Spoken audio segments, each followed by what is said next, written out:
This story kicks off by reminding us how the world went from boring business meetings to total chaos. On a rooftop, our mysterious new protagonist wonders if people would cheer or boo his death wish. Looming over the city is a ridiculously tall tower, radiating some serious high-ranking demon energy. Tipping his hat with a smirk, he seems way too excited for a life-or-death game against demons. His face is revealed, and yeah, he is calling this whole apocalyptic showdown a fun game. This story then flashes back 1 year when dungeons just started appearing randomly across the globe. Out of these dungeons poured monsters that laughed off modern weapons, plunging the world into total anarchy. And in a shocking twist, this whole apocalypse was just a carbon copy of a popular MMO great. To fight back, people began awakening into players, basically getting game classes in real life. These new heroes formed guilds, using their unique job classes to finally fight back effectively. This brings us to the current raid against the high-ranking demon Baltzafar, a real nasty piece of work. A team from the Platinum Guild decides on the brilliant strategy of everyone attacking at once. Their fire mage is already counting her chickens, dreaming of a higher guild rank and victory barbecue.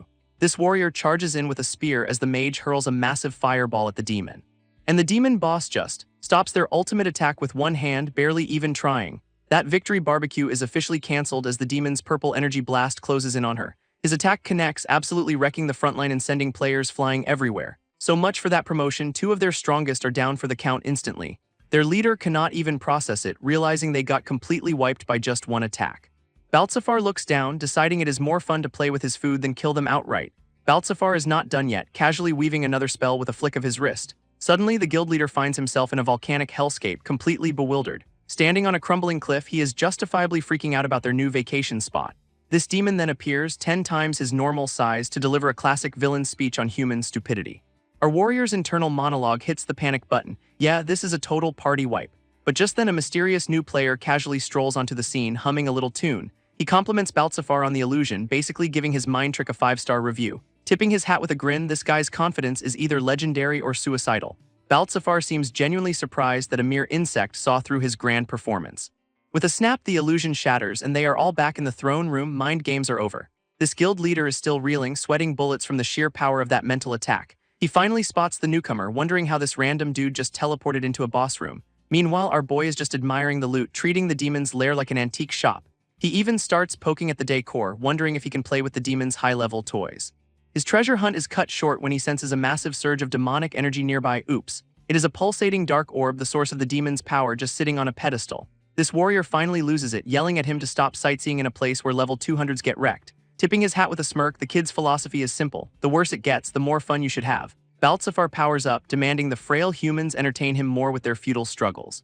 And to kick things off, he summons a literal volcano eruption to scorch them all into dust. Baltzafar's volcano spell scorches the earth, and the warrior's big takeaway is, it is a little warm. While the warrior is sweating, our boy is just calmly dissecting the demon's magic trick. Picking up a piece of debris, he explains the volcano was just a flashy illusion for this simple rock attack. Back in the throne room, the kid confirms Baltzafar is just forcing them to see these fake-outs.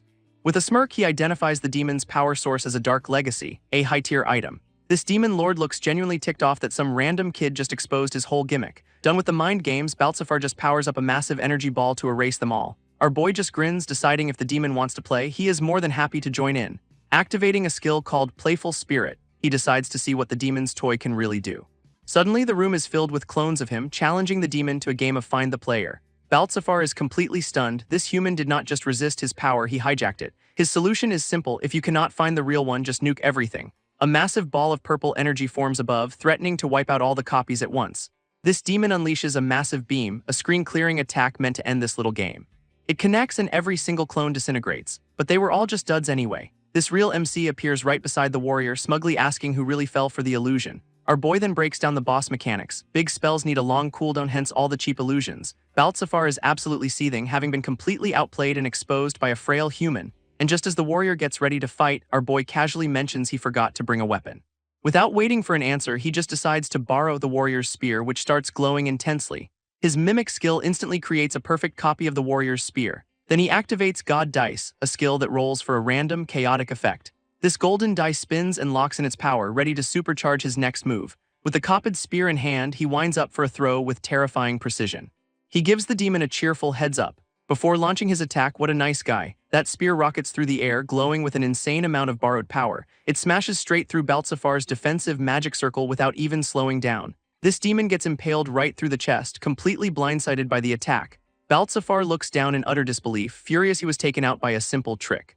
Our boy just stands there looking cool as the demon's blood drips from above. With a smug grin, he says the whole illusion fight was pretty entertaining. This warrior is just speechless, realizing this guy was not just messing around, he soloed the boss. He is left wondering what kind of ridiculously overpowered job class this kid could possibly have. A status window reveals the answer, and it is somehow even more confusing: Jester. This warrior has never even heard of a class like that, which seems to be the whole point. We then flash back to a man sitting alone in a dark office, staring at a monitor. This was our MC's past life, a corporate slave who did not know the first thing about having fun. His eyes look completely dead, a total contrast to the chaotic player he is now. But after awakening, he has decided this is his story, to play his way through every last dungeon. This scene cuts to a quiet apartment building 1 year earlier, setting the stage for his origin. Back in his past life, his days were just endless, soul-crushing keyboard clicks. This is Yuma Anno, looking about as thrilled as a man on his way to a tax audit. His boss, Tatsuka, storms in, demanding to know why Anno is not radiating pure corporate joy. Tatsuka then gets handsy, calling him a useless leech for not hitting his impossible quota. Anno tries to defend himself, but his boss's brilliant solution is just to steal his weekends too. This guy's management style is basically just high-volume verbal abuse from morning till night. And our boy Yuma Anno, age 25, just has to sit there and take it all. His only escape from this waking nightmare was a little game called Vanaheim Online. It was a global phenomenon, hooking millions of players with its fantasy world. This game's big draw was its mythological setting and NPCs that felt incredibly real. Plus, it had deep strategic dungeons that actually required you to use your brain. But for Anno, the best part was the insane variety of job classes and character builds. For a guy whose life was a spreadsheet, this game was the only place he felt alive. In here, he was not a corporate drone, he was a hero taking down epic monsters. We see him in his element, coordinating a late-night raid with his online buddies. And look at that face, that is the first genuine smile we have seen from him this entire flashback. He wishes these gaming nights could last forever, but the real world is always waiting. Then at work, Tatsuka casually mentions he saw Anno playing over the weekend. Uh-oh. Anno's blood runs cold as he realizes his psycho boss plays the same game. Tatsuka then demands his phone, stealing his account and his last shred of happiness. Tatsuka smirks, saying Anno will not be needing his precious game items anymore. What a helpful guy. Anno absolutely loses it, begging him to take anything but the one thing that brings him joy. But Tatsuka does not just steal the account, he deletes it right in front of him, shattering Anno's entire world. This shock is so immense that his memory of the event just completely blanks out. Later that night, his phone is blowing up with messages from his guildmates wondering where he is. Lying in bed, completely broken, Anno just wishes the whole world would disappear along with his account. This next morning arrives, shattering his despair with the harsh reality of another workday. Somehow he still drags himself back to the office, his mind numbly repeating corporate slave. His only thought is hitting his quota, because the only thing worse than this is this with a pay cut. But as he walks in, something feels incredibly off, snapping him out of his daze. This office is somehow transformed into a massive, torchlit dungeon, which is not in the company handbook. He immediately sprints for the exit, but the giant gate is barred shut, trapping him inside. Then it hits him, this door is an exact copy of one from Vanaheim Online, the game he just lost. A sudden noise from behind makes him whip around, realizing he is definitely not alone in here. And there it is, a Glenfang, a low-level monster from the game, now very, very real. Before he can even process this, the creature lunges straight for him with terrifying speed. It slashes him right across the chest, and the pain is immediate and shocking. Staring at his own blood, Anno realizes this is not a nightmare. He has actually been hurt. His survival instincts finally kick in, telling him to run or become monster chow. And so begins the pathetic chase, a salaryman in a suit fleeing a demonic rat thing. Running for his life, Anno hits a fork in the path, a classic dungeon trope. With no time to hesitate, he just picks a random hallway and absolutely floors it. He finally collapses behind a barred gate, thinking he is safe for a hot second. But then he realizes the gate is a perfect copy of one from Vanaheim Online. And that means the drooling rat thing chasing him is also very, very real. Anno's brain finally connects the dots. The game's dungeons are now his reality. His mind is just racing, trying to process this world-breaking, suit-ruining development. Suddenly, a beam of light reveals a mysterious book sitting on a pedestal. Anno finds himself standing before it, completely bewildered by the sudden change of scenery. It is called Ludian's Thousand Nights of Play, which sounds way more fun than his current situation. He recognizes it as a rare NPC journal from the game, one he has never even heard of. Flipping it open, he sees this character was apparently into making poison stew with witches, and going on fishing trips with monsters to reel in some absolute units, and even getting banned from a thieves' guild for cheating at cards. What a legend. Against all odds, Anno actually lets out a little laugh. He is genuinely delighted by how free and absolutely outrageous this person's life was. It is a stark contrast to his own pathetic existence, getting berated by his boss, Tatsuka. Looking at the wild illustrations again, he feels a deep pang of jealousy. Tears stream down his face as he wishes he could live with that kind of freedom. And at that moment of pure desperation, the book begins to glow with a brilliant golden light. This book suddenly floats into the air, bathing Anno in a wholly game-changing light. He is completely stunned as the gash on his chest starts sparkling and closing up. A wave of golden energy washes over him, his body literally burning with healing power. In a flash, his sad corporate suit is gone, replaced by a slick Jester outfit. Anno's eyes go wide with the realization he is not a salaryman anymore, he is a player. His stats pop up, revealing a class he has never heard of. Jester, with some truly chaotic skills. Just as he is processing this, the gate behind him starts rattling like crazy. And of course, that little rat thing from before managed to track him all the way here. Now a player, he realizes he can fight back, but he is completely unarmed, which is a slight problem. That problem gets a lot bigger when the monster just smashes right through the gate. Anno knows it is do or die, there is no running from this one. But if this world really runs on Vanaheim Online rules, nobody knows the game better than him. With newfound confidence, he declares he can totally do this, his new powers swirling around him. His furry little stalker stares him down from the wreckage, ready for round 2. Thinking fast, Anno smashes the stone floor, grabbing a handful of pebbles for a weapon. He then winds up and pitches a tiny rock at the charging beast, a truly terrifying opening move. This Glenfang just barrels forward, completely unimpressed by his pebble-based offense. Suddenly, a sharp spike of rock shoots up from the ground, flying right alongside his pebble. Anno smirks, admitting a tiny pebble will not do any real damage on its own, of course, but he has still got a whole handful left and a plan is clearly forming. He unloads the rest of his pebbles, and every single one lands as a critical hit. Anno smirks as the monster collapses, knowing his ridiculously high luck stat would pay off. His status screen confirms it. Luck is his main stat, making critical hits almost guaranteed. From the broken floor, he grabs a sharp rock fragment, getting a tiny but crucial +2 attack bonus. Armed with his new prison shiv, he rushes in to finish this thing for good. He plunges the rock straight into the monster's face for one final, decisive critical hit. And just like in the game, the Glenfang dissolves into a shower of golden particles. Anno celebrates his first kill, immediately getting a sweet level-up notification for his efforts. His stats get a nice little boost, especially his luck, which skyrockets even higher. Feeling this new power, he is finally confident he can actually survive this nightmare. Now his only goal is to find the exit and get the hell out of this dungeon office. He quickly realizes the only way out is through the boss portal waiting at the end of the hall. But as he approaches, another person is already standing there, a guy in blue armor. And this dude has the absolute creepiest, most punchable grin I have ever seen. Anno explains he leveled up a few times fighting more rat things on the way here. After killing thousands of them in Vanaheim Online, their attack patterns are basically muscle memory. He finally reaches the boss room, ready to face whatever's waiting inside. Suddenly, a chillingly familiar voice calls out his name, stopping him dead in his tracks. This armored man taunts him, saying it looks like he is handling himself pretty well. Anno's face drains of all color as he realizes who it is, his psycho boss, Tatsuka. Tatsuka casually explains he also just showed up for work, but hey, he is actually enjoying this whole dungeon thing. He is already a level 6 warrior, proudly bragging about how easy it is to grind on weak mobs. Anno just stares in horror, realizing his real-life nightmare has followed him into his fantasy one. So Tatsuka lays out his brilliant plan. Anno gets to be the bait while he swoops in for the kill. Our boy is understandably confused by this teamwork, but his boss starts another one of his charming lectures. It is the same old story: when the boss gives an order, the corporate slave obeys. And to really drive the point home, Tatsuka just dropkicks him straight into the boss room. Anno tumbles into the darkness as a massive shadow looms over him, promising a very bad day. Yep, it is a Glenfang's bigger, uglier, and extremely angry older brother ready for a snack. This beast lets out a deafening roar, clearly not a fan of uninvited guests in its murder dungeon. It immediately swipes with a massive energy claw, forcing Anno to dive for his life. Meanwhile, Tatsuka leans back, telling him to get eaten faster so the monster will calm down. What a team player.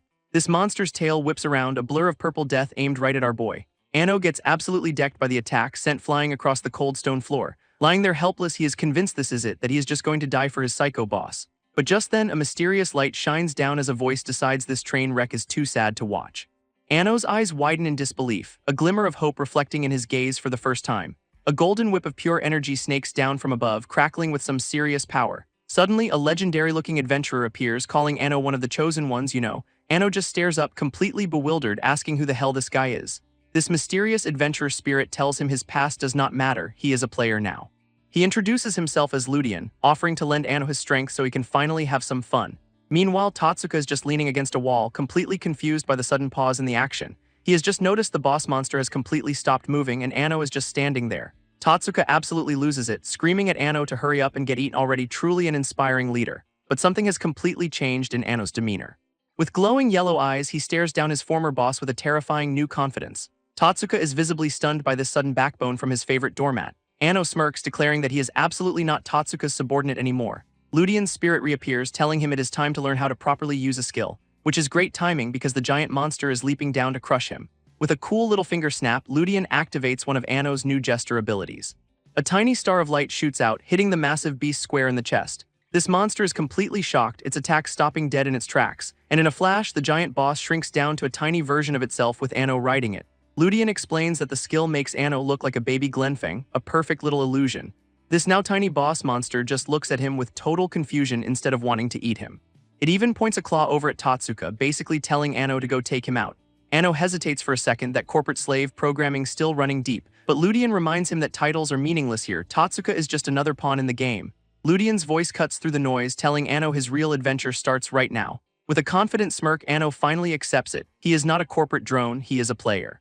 He plants his feet firmly on the ground, a man reborn in some very stylish boots. Turning to face his tormentor, he declares that from now on, he is going to live free. Tatsuka, of course, just keeps screaming at him to hurry up and die for the team, but Anno simply points, calmly informing him that their professional relationship is terminated. His boss absolutely loses it, threatening a bad performance review in the middle of a dungeon. In response, Anno just channels his new Jester power, a ball of chaotic energy forming. He unleashes his bluff skill, a nasty little trick that alters a target's perception. A wave of disorienting light slams into Tatsuka, who has no clue what is about to hit him. This guy's face immediately contorts in pure undiluted terror as the illusion takes hold, because in his mind, he is suddenly standing before his own terrifying corporate overlord. This phantom boss starts screaming at him about work, triggering all his workplace trauma. Tatsuka instantly reverts to a stammering, bootlicking yes-man, completely broken by the sight. He even tries to throw Anno under the bus while desperately begging for a good evaluation. That is when the real boss monster taps him on the shoulder before delivering a haymaker. Tatsuka gets absolutely launched across the room by the Glenfang's massive fist. His sword goes skittering across the floor, leaving him completely defenseless. Anno just watches, pointing out that even now, Tatsuka only cares about saving his own skin. Now it is the former boss who is cornered and helpless against a monster. Oh, how the tables have turned. Tatsuka is screaming his head off as the Glenfang looms over him, ready to attack. But Anno steps right in front of him, declaring he is not going to let his ex-boss die.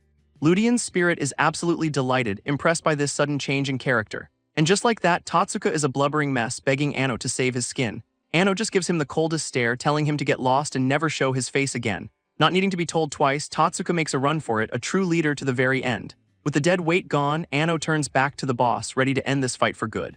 He charges straight at the massive beast, sword held high for the final blow. With a massive battle cry, he pours all his new power into one decisive strike. A brilliant golden slash of energy cuts right through the Glenfang, vaporizing it instantly. Ludian gives him a little nod of approval as the boss defeated message pops up. He gets a huge level boost, unlocks a new mimic skill, and officially clears the dungeon. A shimmering portal of light appears at the end of the stone hallway, showing him the way out. Stepping through, he finds himself back on a normal city street, the nightmare seemingly over. Anno lets out a huge sigh of relief, a genuine smile spreading across his face. But his eyes suddenly widen in shock, reflecting something that definitely should not be there. Looking up, he sees strange, winged creatures soaring between the downtown skyscrapers. A massive news screen on a nearby building confirms the absolute worst. This is a global event. This broadcast reports that monsters and dungeons have appeared all over the world, just like in a game. It gets worse. A new continent has emerged with monsters no one has ever seen before. This rest of the world, meanwhile, is having a complete meltdown about the whole apocalypse thing. People are panicking in the streets, wondering what the hell is happening to their reality. But Anno, decked out in his new Jester gear, just thinks this whole situation is getting interesting.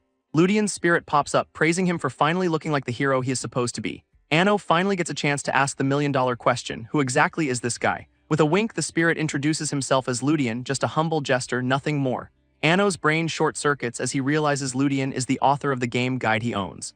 His spirit guide just tells him to stop worrying and enjoy the ride, asking what is next. So Anno takes a moment, surveying the new monster-infested city skyline for his next move. His eyes lock onto a familiar tower, a dungeon he knows all too well from the game. A sly grin spreads across his face as a brilliant, probably terrible idea starts to form. He declares he knows exactly what to do, heading straight for a glowing dungeon entrance. Inside is a treasure chest, just waiting behind a grand set of doors for someone to claim it. With a goddess statue watching over, his shadow hints he is about to do something very cheeky. He is standing right back at the entrance to the tutorial dungeon he just cleared. Ludian is understandably confused, asking why on earth they have come back to the starting area. Anno explains there is a secret sealed room here, one that holds a very special treasure chest. It is called the Goddess's Secret Treasure, and Ludian's interest is officially piqued. This is a legendary chest that in the game no one was ever able to open, and now our boy is determined to claim the unobtainable legendary item for himself. With a smug grin, Anno announces he has figured out how to crack open that impossible treasure chest. Ludian is totally on board, telling him to go nuts and treat the world like his personal playground. And with that stellar advice, the spirit guide promptly says he is taking a nap peak mentorship. Ano just sighs, already used to his ghostly companion popping in and out whenever he feels like it. So he finds himself back at the entrance of the beginner's labyrinth, ready for round 2. Standing before the massive goddess statue, he prepares to rerun the entire tutorial sequence. A glowing goddess projection appears, welcoming him as a hero meant to protect the world. Our boy immediately recognizes the dialogue. It is the exact same script from the game's opening. She continues her pre-programmed speech, telling him to fight his way to the dungeon's exit. This goddess then offers her blessing with a warm, welcoming gesture. For a moment, Ano is genuinely impressed, admitting she looks pretty divine in person. But the awe wears off fast as he tips his hat, ready to skip the pleasantries and get to the loot. As she starts explaining the status screen, Ano just struts right past her, completely ignoring the tutorial. Visibly annoyed, she asks him to at least pretend to listen to her instructions. Trying to get back on script, she tells him to open the chest, only to see he has already done it. He pulls out another basic copper sword, complaining about the duplicate loot while she demands some gratitude. Suddenly, a tutorial monster spawns in, but the goddess does not even flinch. She just calmly announces that an enemy has appeared, like it is all part of the show. It is a tiny fire elemental, and she tells him to get ready for his first big fight. Ano just one-shots the thing without a second thought, leaving the goddess wishing he'd at least struggled a little. This goddess tries to get her tutorial back on track, congratulating him on the win. Ano just stands there, completely ignoring her because he has a much better plan. With a firm grip on his sword, he prepares to absolutely break the game's sequence. A massive sword slash rips right into the dungeon wall, much to her utter shock. Our boy just keeps swinging, determined to cause as much property damage as possible. Green energy beams carve up the sacred architecture, which is definitely not in the script. This finally gets a reaction as the goddess is absolutely furious, screaming at him to stop. Ano just smirks, thinking that if he pushes her just a little more, he will get what he wants. His goal is to trigger her transformation into the hidden level 0 boss, the goddess of black rage, and it is working as her rage starts twisting her into that very same dark goddess. He even notes how much she resembles the boss from his game guide. The plan is perfect. According to his research, defeating this form makes her drop a very specific item. That item is the Crown of Thorns, the one and only key to the sealed treasure room. It all clicks. The eternal prison from the game was this tutorial dungeon the whole time. Turning to her with a smug grin, he asks if she knows anything about that special chest. She tries to play it cool and get back to the tutorial, but the damage is already done. So Ano just swings his sword again, deciding to speed up the process himself. A terrifying smile spreads across her face as the darkness finally takes over. She fully transforms, screaming at him to listen, now a crowned, shadowy figure. Ano is completely unfazed, his smirk confirming the hidden boss has appeared right on schedule. Turns out being a tutorial NPC for eternity makes you just a little bit homicidal. With glowing red eyes, she roars that he cannot just piss her off and walk away. She lunges forward with a furious scream, ready to tear him limb from limb. Ano barely manages to parry her clawed hand with his sword, sparks flying everywhere. But the sheer force of the blow sends him skidding backwards across the stone floor. Even he has to admit she is way tougher than he expected for his current level. Her demonic claws are practically vibrating with the intent to shred something. Before he can recover, she is on him again, swiping with blinding speed. He realizes way too late that he is not fast enough to dodge this one. And a brutal slash tears right across his chest, sending blood flying. His sword gets knocked clean out of his hand, leaving him totally defenseless. This goddess is absolutely loving this, cackling about how long she has wanted to unleash hell. Apparently, she has run this tutorial over 87 million times, a pretty solid villain origin story. Thinking she has won, she looks down at where his body should be, calling it a close fight. Except Ano is not there, and she is left wondering where the heck he went.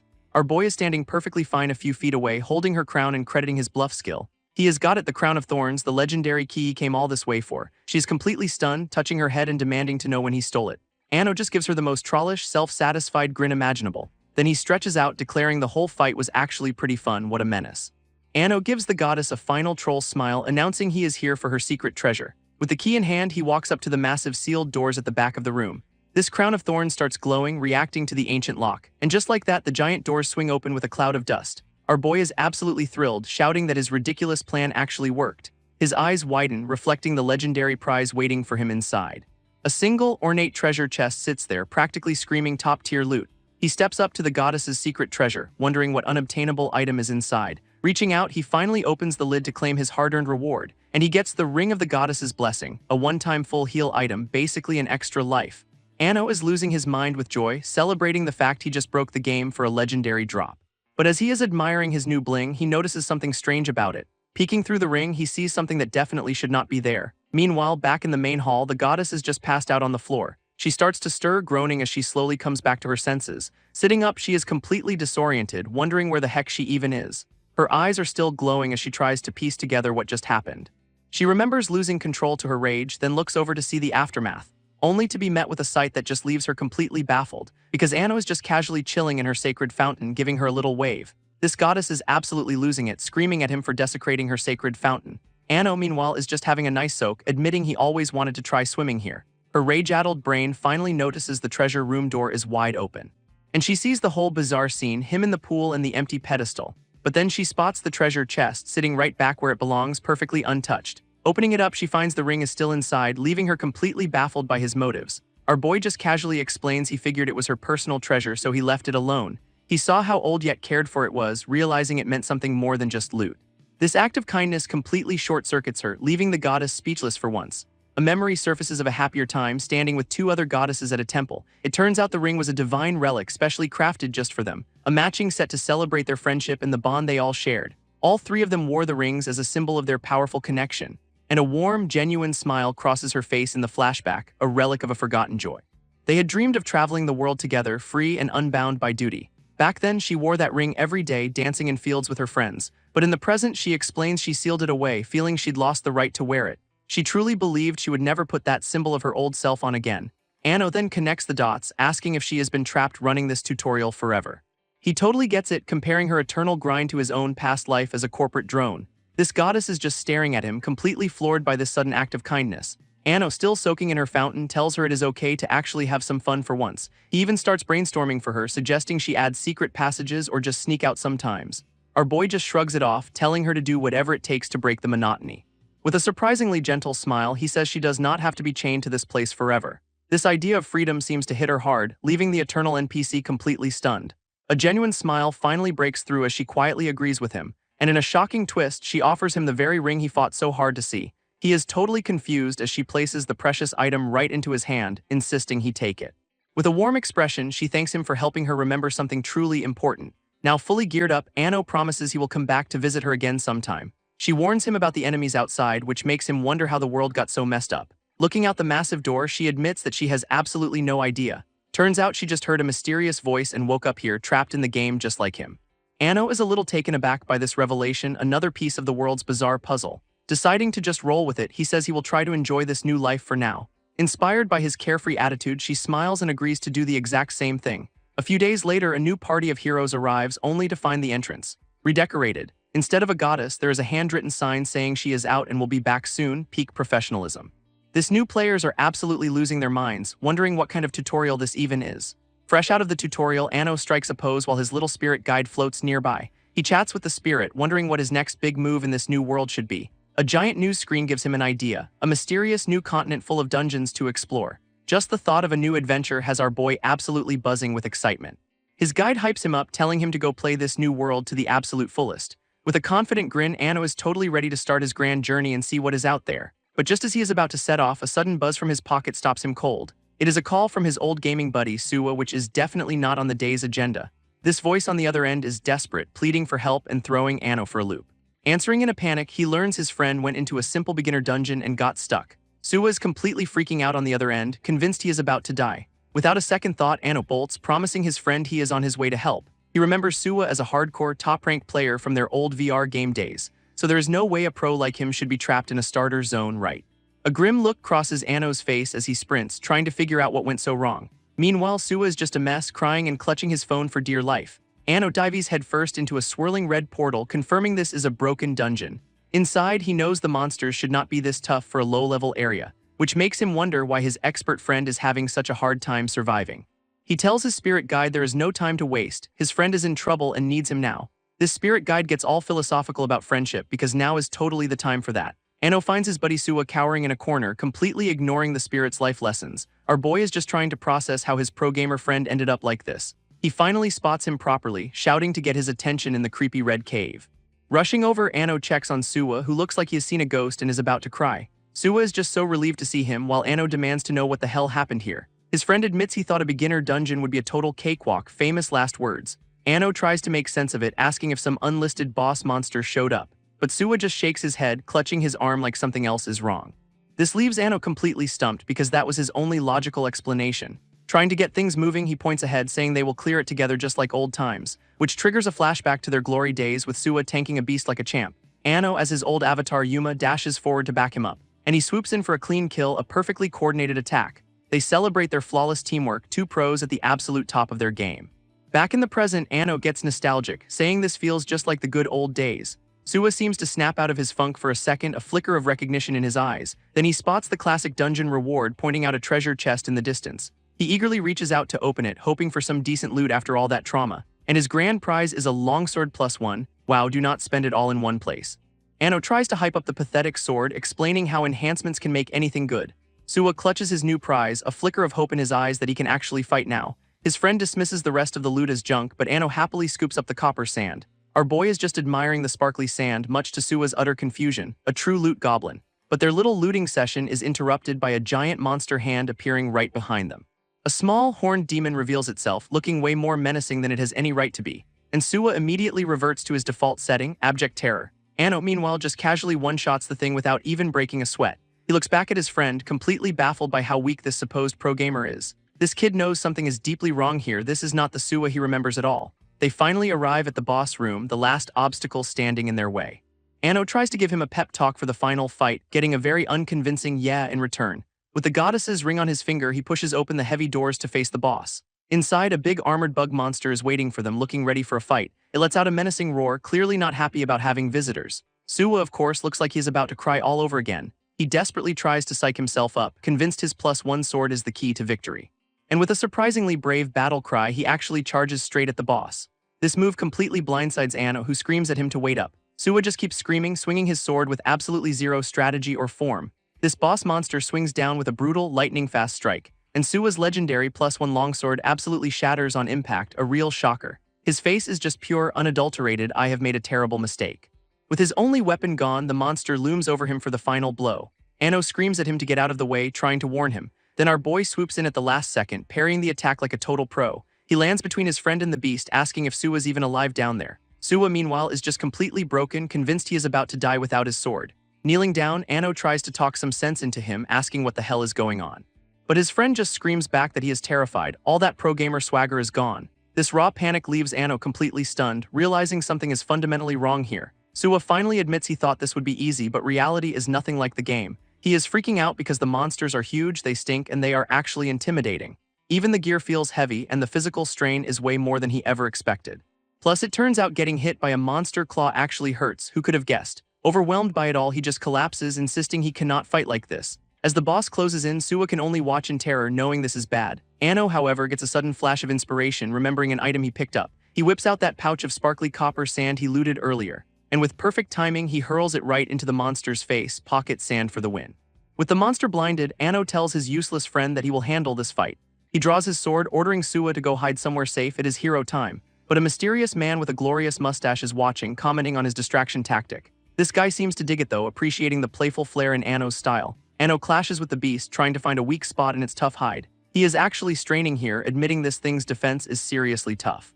His basic copper sword just cannot seem to pierce the monster's natural armor at all. From the sidelines, the mustachioed observer wonders how our boy is gonna break through. Anno takes a second to analyze the boss, noting its thick shell and sharp pincers, and that is when a brilliant idea hits him as he glances at the ring on his hand. He leaps right back into the fray, ready to try out a brand new skill. Suwa, of course, is having a meltdown, screaming that getting close is a death sentence.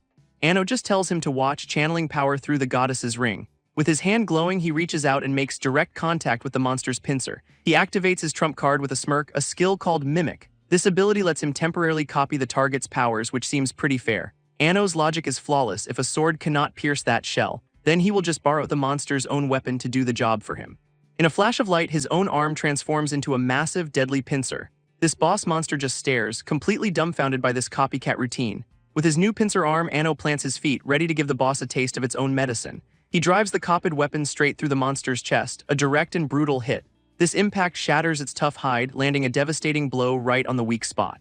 But the skill only lasts for 15 seconds, which is a terrible runtime for a cool new power. In absolute agony, the beast stumbles back, wounded but definitely not out of the fight yet.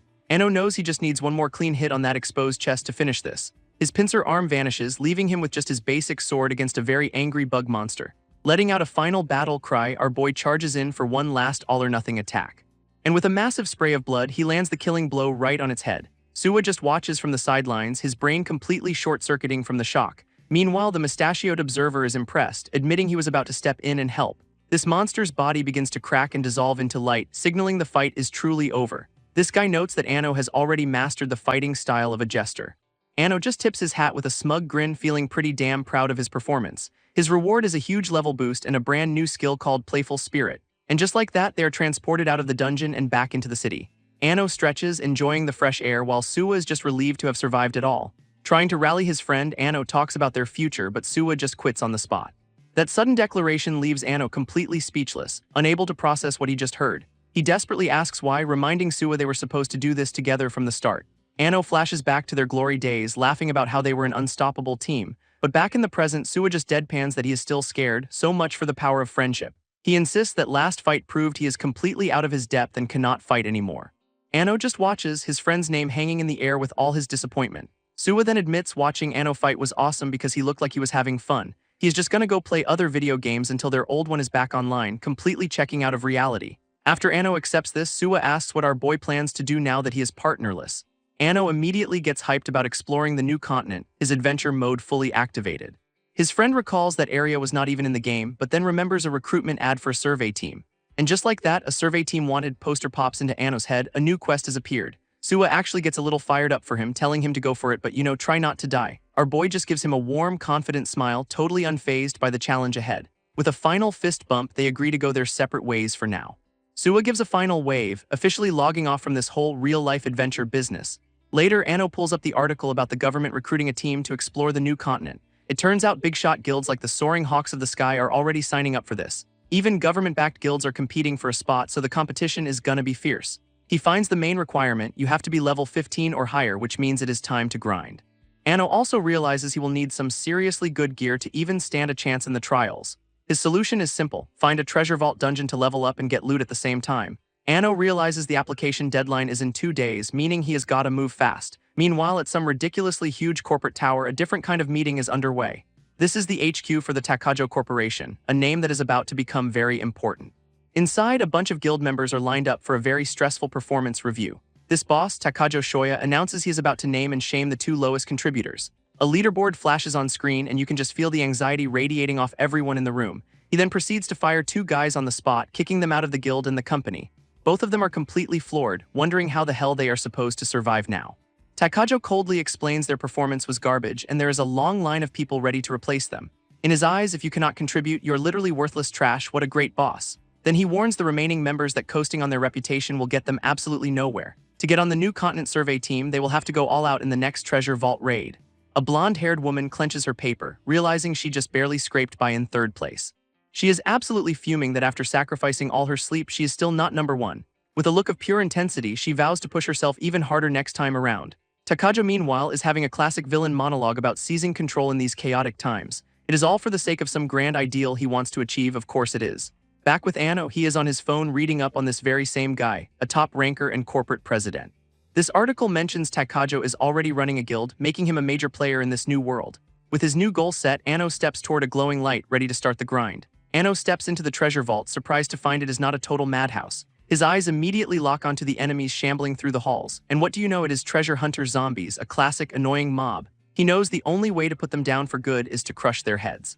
Suddenly, a bullet rips clean through a zombie's skull, doing the job perfectly. This shot came from that blonde woman from Takajo's guild, looking completely unfazed. With another one down, she is already scanning for more targets to meet her quota. But Anno spots a zombie sneaking up right behind her and screams a warning. He leaps into action, a blur of green as he rushes in to intercept the attack. This sudden intervention catches her completely by surprise. Landing smoothly, our boy just asks if she is alright after that close call. Her response is pure rage, accusing him of stealing her kill when her job is on the line. Anno is just completely baffled by this, like, "Excuse me for saving you." A quick status check confirms she is from the Soaring Hawks of the Sky Guild, which explains the pressure. Her name is Natsume Nijika, and she looks like she is about to pop a blood vessel. Natsume doubles down, insisting he better not interfere because her performance review depends on this. He tries to explain he was not stealing, just, preventing her from getting mauled. Just then, another guildmate barks an order at her, and she immediately snaps to attention. Watching them, Anno feels it is pathetic they are treating this like a job instead of an adventure. A little spirit pops up asking if he is also on a deadline, but Anno just grins, saying he is here to enjoy the sights. Anno is just soaking in the atmosphere, talking about feeling the history in these ancient ruins. He is in absolutely no hurry, deciding to enjoy the moment and deal with the deadline later. His little spirit buddy pops up, noting that he has really grown into his jester role. Meanwhile, the Soaring Hawks are already facing down a pair of zombies, all business as usual. Natsume and her partner move in, ready to start clearing mobs with cold efficiency. Two other guild members review their objective, a quota of 10 enhanced weapons because fun is not on the agenda. From the corner of her eye, Natsume spots Anno just casually strolling down the corridor. Our boy is just loving the vibe, admiring the ancient torches and the smell of rust in the air. Something on the floor suddenly catches his attention, making him pause his sightseeing tour. He crouches down to get a closer look, wondering what he has found.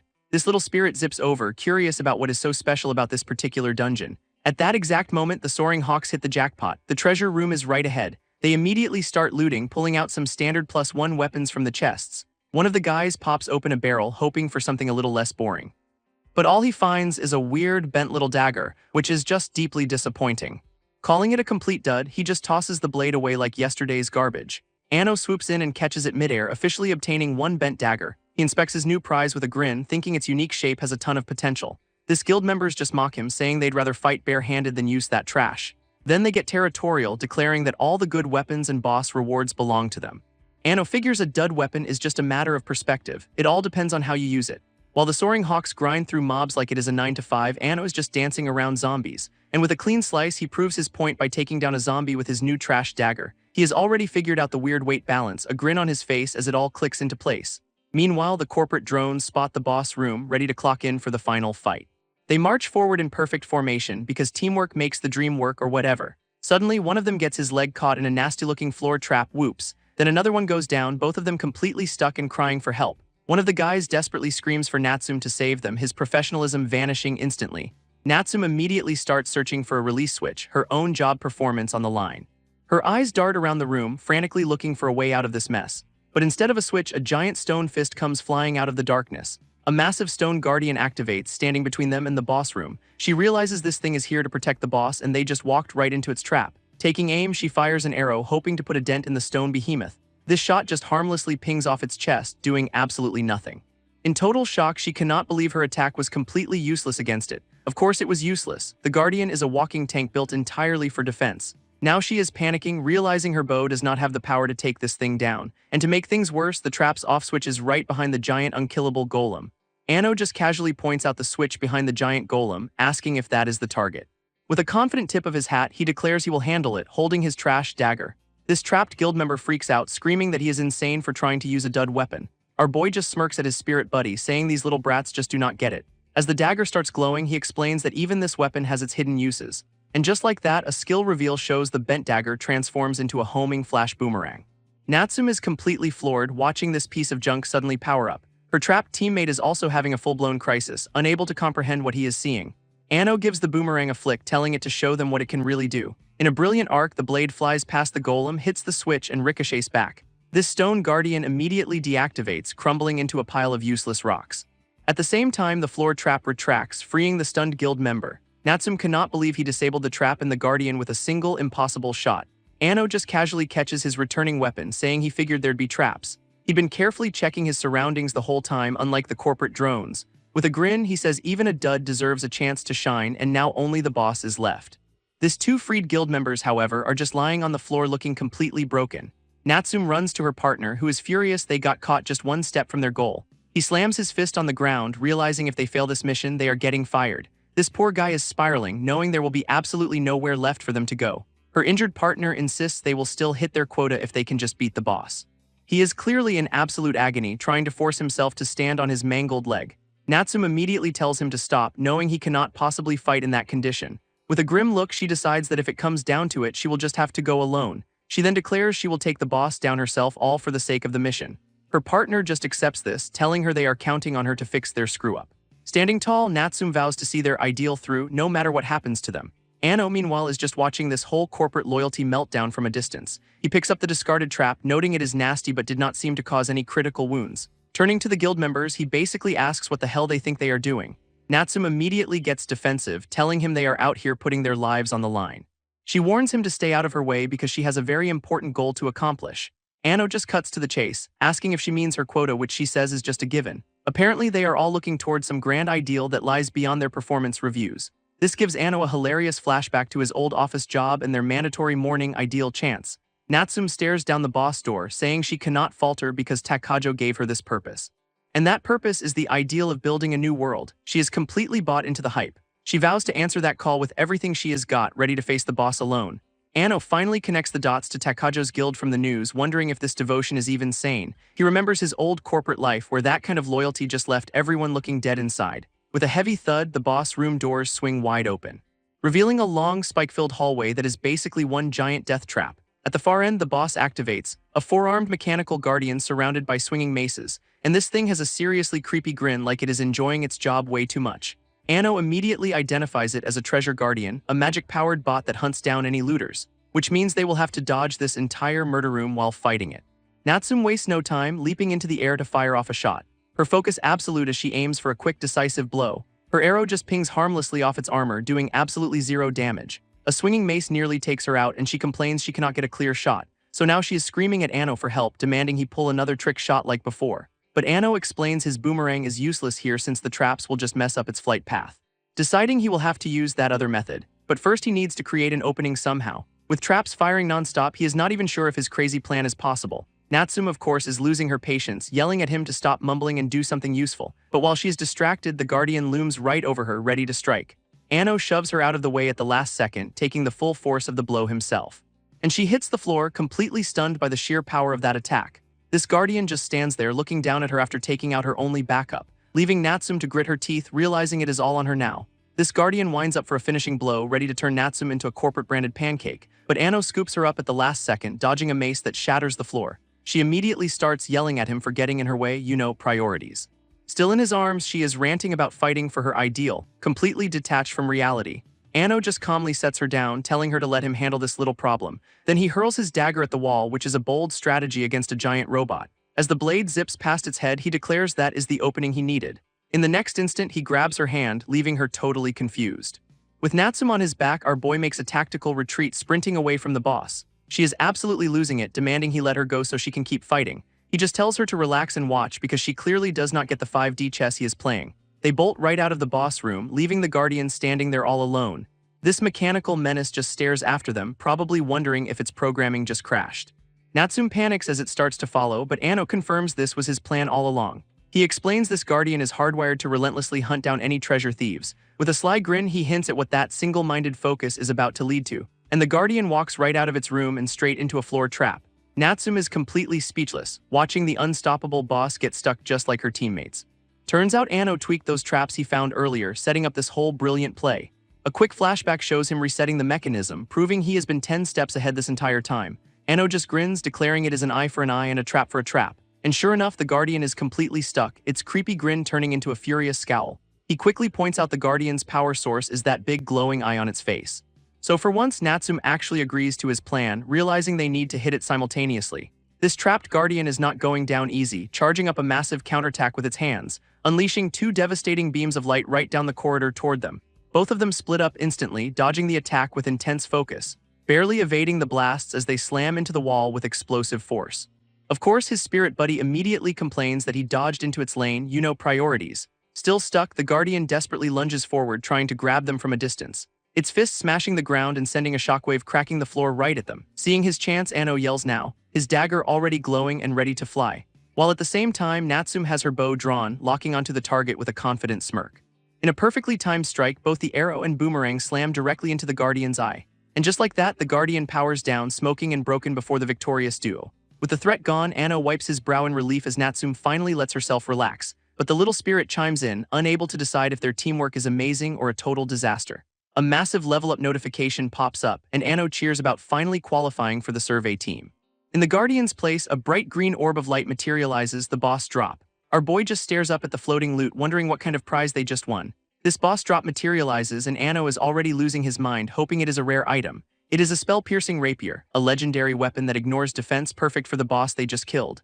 Ano is absolutely thrilled, declaring his Jester luck has finally decided to pay out for once. Natsume, however, is having a completely different reaction, her eyes wide with a sudden, desperate idea. Remembering her mission, she decides she'd better go check the actual boss room chest for loot. Without another word, she sprints off into the now-safe treasure room to find it. She quickly locates the chest and throws it open, hoping for one last item to save her job. Inside is a morning star, a pretty basic but definitely functional piece of gear. Clutching the weapon, she breathes a sigh of relief. It is the 10th one, and her quota is finally cleared. She walks back to Ano, offering a stiff, almost robotic thank you for helping her. He just smirks back, asking if she actually had any fun, a question that completely stumps her. His spirit buddy pops up, gushing about how turning the dungeon's traps on the boss was an exhilarating play. This phrase, heart-tracing, seems to strike a chord, leaving Natsume flustered and looking away. Anno just does a little twirl, telling her she really needs to learn how to loosen up a bit. He gently suggests that it is okay to just enjoy herself sometimes, a concept she clearly does not understand. With a casual wave, he bids her farewell and steps into the glowing exit portal, his job done here. Left alone in the corridor, Natsume internally rejects his advice, insisting she has no need for freedom. She clenches her fist, reaffirming her brainwashed loyalty to her boss Takajo's grand ideal, and yet she cannot help but admit she has never imagined anyone could fight with such brilliant, unconventional tactics. This scene then cuts to a door ominously labeled President's Office, hinting at where this all started. In the President's office, Takajo gives Natsume the most unenthusiastic good job on her quota. He then orders her to pass the selection test for the new survey team, no excuses allowed. Takajo also tells her to keep monitoring Anno, thinking the kid might have his uses. Natsume just gives a cold understood, her loyalty absolute and a little bit terrifying. We then cut to the sprawling exam site for the new continent survey team selection. Anno is there, practically buzzing with excitement for his big shot at joining the team. An announcer on a high platform officially kicks off the exam for all the gathered elites. Apparently, the world is in crisis with dungeons popping up and a whole new continent to explore. A small, nervous-looking adventurer listens as the announcer warns of the unknown dangers ahead. This mission is incredibly dangerous, and any screw-ups with the locals are strictly forbidden. Using a megaphone, he declares they are only picking 10 top-class individuals for this high-stakes job. This exam itself is broken into 3 parts, a written test, a gathering test, and a mock battle. But the very first task is a surprise. Everyone has to immediately pair up into teams of 2. Our boy is totally caught off guard, realizing he is all alone in a sea of strangers. A 5-minute timer suddenly appears, forcing everyone to make a choice under intense pressure. And the penalty for failing to find a partner is instant disqualification, no second chances. With no time to waste, Anno starts scrambling through the crowd to find literally anyone. He spots that small adventurer from before and quickly taps them on the shoulder. Putting on his best "please do not leave me hanging" smile, he asks if they will team up with him. This little adventurer pulls up his profile, sees he is a jester, and is immediately unimpressed, a hard pass. Anno tries asking another warrior to team up, but she just brushes him off. Ouch, another rejection. Meanwhile, some loudmouth blonde dude is holding court in the middle of the crowd. And this guy's ego is off the charts, literally shooing away someone for daring to speak to him. He then pulls out a device and scans Anno's profile for the whole world to see. This jerk, Shimada Kippe, publicly mocks Anno's jester class, asking what it is even good for. With only 1 minute left on the clock, our boy is starting to seriously sweat. He is spiraling, knowing disqualification is seconds away, but also not wanting a random, useless partner. Suddenly, a voice from behind offers to pair up with him, a last-minute lifeline. Anno turns around, and of all the people in the world, it is a very familiar face. Yep, it is Natsume, reintroducing herself like they did not just almost die together in a dungeon. They both breathe a sigh of relief, having officially become a team just under the wire. Trying to be friendly, Anno offers a handshake, ready to start their partnership on a good note. But Natsume just walks right past him, leaving his hand hanging in the air, ice cold. Our guy is just left there completely bewildered by the instant rejection. She makes it crystal clear she is not here for friends and will just use him for the exam. Then she sprints off, once again dedicating her every move to her boss's weird ideal. This first test begins, and it is a written exam of all things. Anno immediately hits a wall, chewing his pencil in absolute academic agony. The sheer mental strain is causing him physical pain. This is not his strong suit. Natsume glances over, her expression screaming, "I cannot believe I am partnered with this idiot."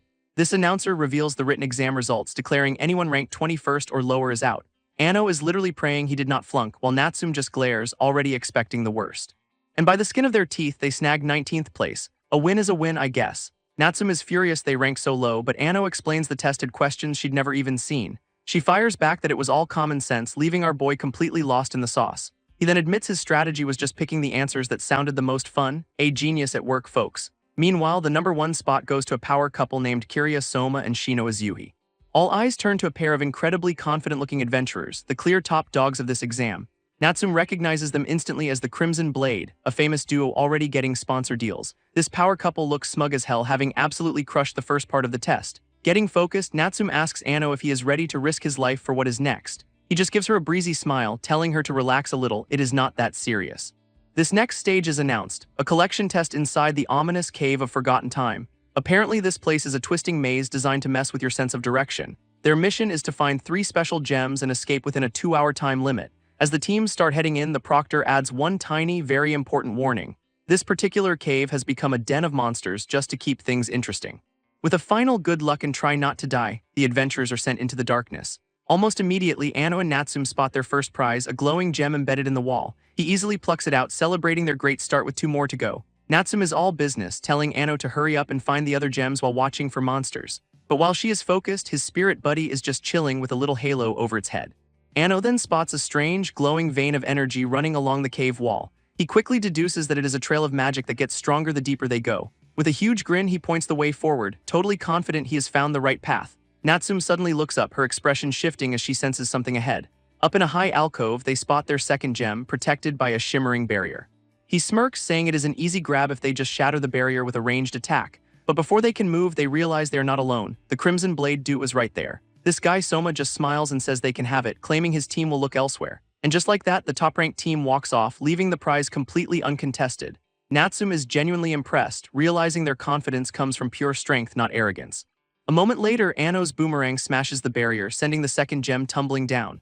Natsume catches it with ease, and Ano happily confirms that is number 2 in the bag. With 1 more to go and plenty of time left, they are both feeling pretty good about their odds. Elsewhere in the cave, we find that loudmouth jerk Shimada and his tiny, unfortunate partner. Shimada is already complaining about his teammate, wishing he'd paired up with a hot warrior instead. Classy. A tiny, harmless-looking jellyfish monster floats up to them, looking like a total pushover, which then immediately proceeds to electrocute his partner into a crispy, screaming mess. Shimada just laughs, asking if the guy's dying while his partner begs for help, truly a model citizen. Shimada sighs, reluctantly agreeing to step in, guess he is done watching his partner suffer. With a shield bash, he intercepts the jellyfish monster's attack just in time. His tiny partner is so grateful, thanking his Aniki for the last-minute save. Shimada just winks, admitting it'd be bad for his footage if the little guy actually croaked. Then he leans in to mock the kid's terrified expression. What a stand-up guy. After all that drama, he complains they have barely made any progress finding gems. His partner holds up their single gem, stressing they need a better strategy and fast. Already lost in the maze, Shimada worries they are on the fast track to disqualification. This sends the little guy into a full-blown meltdown about his dream of joining the team despite his bullies. In his desperation, a new, probably terrible idea starts to form. He begs his Aniki to just hear him out on this one crazy plan. This 2 of them huddle up as the little guy lays out his scheme. And with a greasy thumbs up, Shimada is totally on board. This is gonna be a disaster.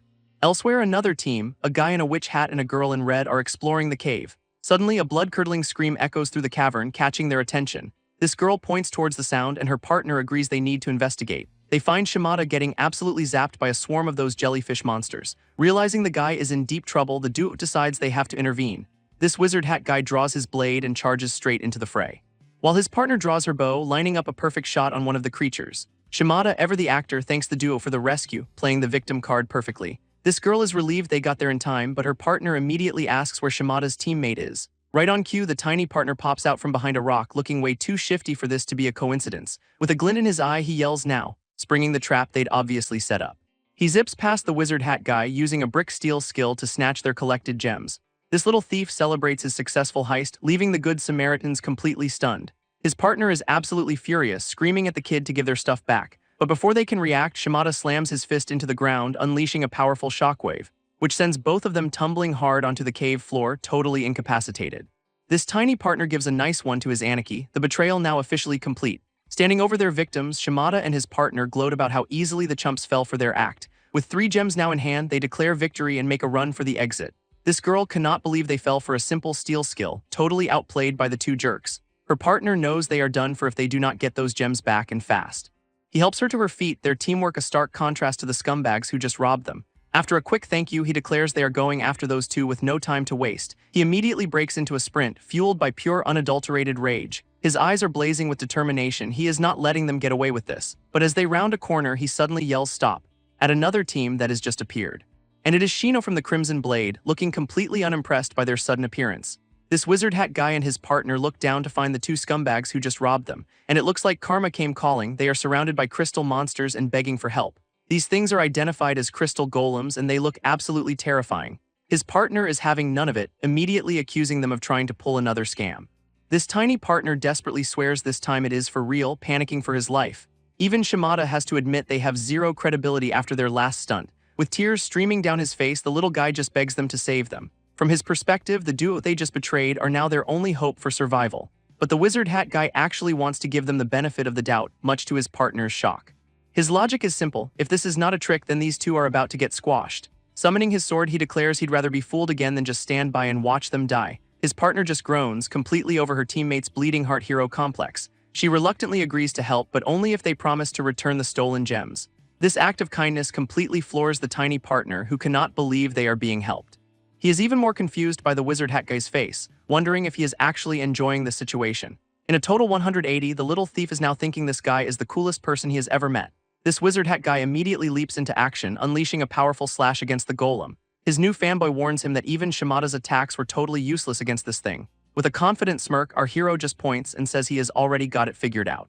He then prepares another glowing attack, ready to show them how a real adventurer handles business. His sword special skill ignores defense and deals triple damage to inorganic foes like golems. His partner draws her bow, yelling that she will draw its attention for him, but the crystal golem is way too fast, easily weaving through her volley of arrows. While it is distracted, the wizard hat guy closes the distance for a killing blow. He lands a perfect stab right into the golem's glowing chest core, a direct hit. Cracks spread across its crystal body as the rapier's magic starts to overload it. This attack totally worked, but now he is surrounded by the rest of the golem squad. He parries a strike from a purple golem, holding his own against the sudden swarm. From his blind spot, another one rushes in and he is completely caught off guard, with a crystal fist about to rearrange his entire face. Then out of nowhere, the tiny thief actually intercepts the blow, saving his new hero. This little guy flashes this incredibly creepy grin, clearly getting a huge kick out of this. Our wizard hat hero just smirks back, giving the thief boy some grudging props. Using that opening, he leaps back into the fray, not wasting the opportunity. His eyes are locked on the target, completely focused on the fight ahead of him. Even Shimada jumps in, blocking a punch from another golem. The scumbags are actually helping. He plays it off like he just slipped, because admitting you did something useful is just too hard. His tiny partner offers a quick thank you, keeping the Aniki act going strong. With his unlikely new allies covering him, our hero moves in to finish the last one. This final golem's core flares up, its crystal body cracking with raw, unstable power. With the last golem shattered, Jester offers a hand, coolly announcing that it is all over. This tiny thief is a blubbering, star-eyed mess, immediately calling his savior Jester Aniki. He is now bowing and pledging his eternal loyalty, a pretty big swing from robbing them 5 minutes ago. Jester's partner is having none of it, calling the kid shameless and making it clear he is still on her list. Her scolding is cut short when she spots a purple gem glittering among the golem's remains. Picking it up, she realizes with a jolt that it is one of the quest items they were after. Jester quickly connects the dots. The 3 golems they fought were each powered by a gem, and just like that, they have collected all 3, completing the objective right under the wire. Back in the main cavern, the teams who passed the test gather before an exam official.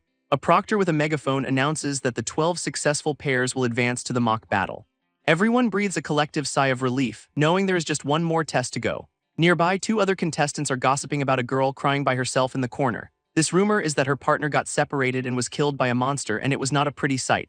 A knight in shining armor is comforting her, putting on a very convincing performance of sympathy. He and his own partner apologize profusely, claiming they were just a step too late to save him. But a strange look in his eye suggests there is way more to this story than he is letting on. His hands are perfectly clean, not a single scratch on them from this supposed rescue attempt. A quick flashback reveals the brutal truth. He is the one who actually took her partner down. With a twisted grin, the knight apologizes for being too strong. What a complete psycho. Now this same two-faced knight is staring down Jester's crew, as the little thief warns his Aniki that this guy is bad news. 2 new guys had a brilliant plan to steal the boss kill, but Jester's crew one-shotted it. This taller one, Shimada, warns his partner that Jester's team are not just strong, they are thrill killers. His tiny companion is terrified, saying they are way too powerful and will just get them killed. So the little guy immediately suggests they bail, and Shimada is 100% on board. As they flee, the kid offers a pathetic sorry, promising to visit their graves later. What a stand-up guy. Meanwhile, Jester is not running, deciding he has to say something before it is too late. He tells the psycho knight to stop right now, threatening to report his actions to the examiners. This knight just gives him the most punchable smirk, completely unfazed by the threat. It is a simple calculation for him, their word as beloved heroes against a bunch of nobodies. With a chilling grin, he asks who the world is gonna believe, and Shimada looks absolutely gutted. Hearing this hits a nerve, and Shimada clenches his fist, clearly furious about something. A flashback reveals his past as a boxer facing an opponent in the ring. He won that fight completely fair and square with a solid punch to the face. But his opponent, a popular fighter, went on social media and lied, claiming Shimada cheated. This public turned on him instantly, and the false accusations forced him into retirement.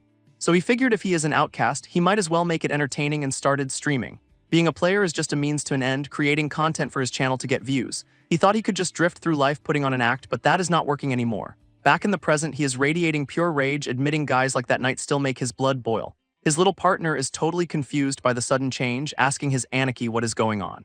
And just like that, the psycho knight is stomping Jester into the floor, a real class act. This knight leans in, promising to take his sweet time with the torture, super heroic stuff. With a completely unhinged grin, he demands Jester scream for him, just loving this. Pinning him to the wall, the knight's true colors are showing and Jester's finally seeing the monster. But then, Jester's eyes dart to the side, spotting something unexpected in the chaos. It is Shimada and his tiny partner, and of course they are live streaming the whole beatdown. Our psycho knight is furious, demanding to know why these two clowns are crashing his party. This little guy nervously explains they had a hunch and followed them, for content. He is sweating bullets though because this is way more real than he bargained for. Declaring this payback for the golem save, they announce they have got Jester's back. What a glow-up. Jester cannot help but crack a small smile at his new, incredibly unreliable backup. This knight is pissed his fun got ruined, but his partner steps up, ready to fight. She immediately rushes in with a war cry, clearly just as charming as her teammate. A shield lock skill erupts, completely trapping Shimada in a cage of blue energy. Shimada just grins through it, saying he has been itching for a real fight anyway. His opponent raises her hammer, ready to deliver some good old-fashioned judgment to his face. Meanwhile, Jester's partner is on the ground, genuinely thanking the scumbags for the save. Seeing an opening, she gets to her feet and draws her bow, not wasting the opportunity. She charges up a massive shot, an arrow glowing with enough power to rival a gun. With intense focus, she just needs them to buy her a few seconds to line up the perfect shot. This tiny thief grins, holding up a flash bomb and telling everyone he has got this. With a quick toss, he lobs the rogue smoke right at the psycho knight's feet. It detonates in a massive cloud, completely obscuring their vision for a crucial moment. Jester uses the confusion to break free, grateful for the unexpected assist from the scumbags. Across the room, Shimada is still trapped in that energy cage, getting absolutely pummeled by the hammer girl. His partner's bow is now fully charged, her eyes locked on the target with deadly focus. She unleashes the burst arrow, a massive beam of pure energy streaking across the cavern. Her shot lands perfectly, blasting the hammer girl right in the back while she is distracted. But the psycho knight manages to dodge, the arrow's power carving a huge gouge in the ground. He parries the residual energy with his sword, furious that his little torture session got interrupted. Suddenly, he realizes his sword is gone, looking down at his empty hand in total shock. Turns out the tiny thief used the smoke as a distraction to pull off a quick steal. What a legend. Without a second's hesitation, he tosses the stolen blade straight to his new anicaps. Jester catches it perfectly, ready to end this psycho's little power trip for good. A new skill activates. Playful Spirit, and the stolen sword begins to glow with an eerie blue light. This blade transforms completely, revealing its true form as the legendary Evil Slayer. He marvels at the weapon, realizing this is how it was always meant to be used for justice. For the first time, the knight actually looks scared, taking a hesitant step back from Jester. His smug facade is completely gone, now just desperately telling Jester not to come any closer. And Jester does not waste a second, lunging forward and running him clean through with his own sword. Jester's eyes burn with cold fury as he declares the knight's actions are completely unforgivable. This psycho knight is pinned underfoot, the glowing sword still skewering him to the floor. With both villains down for the count, the new crew walks away, leaving them to their fate. Later, in a massive ice cave, all the remaining contestants gather for the final stage of the exam. Turns out our unlikely new squad actually teamed up to take down a huge griffin boss together. Some Sutentai official announces the exam is over, with 10 names making the final cut. And look at that, the whole unlikely crew is celebrating, all 4 of them passed. His partner grabs his arm, absolutely ecstatic, while Jester just plays it cool, of course. Her excitement quickly fades, though, replaced by a much more pensive expression. But she shakes it off, offering him a high five, which he happily returns. Sometime later, she is standing in a massive, sterile office before some important-looking guy at a desk. This blue-haired suit is impressed, thinking Jester is way more capable than he thought and perfect for his guild's plans. He then offers her a mysterious item, telling her to use it on the new continent when she sees an opening. And it is a super creepy one-eyed doll that can mind control anyone who stares at it for 10 seconds. Jester's partner is horrified, immediately recognizing it as a mind-control device. Her blue-haired boss pressures her, claiming it is all for the sake of their righteous ideal. Yeah, right. Stealing herself, she clenches her fist and agrees, though she clearly does not like this one bit.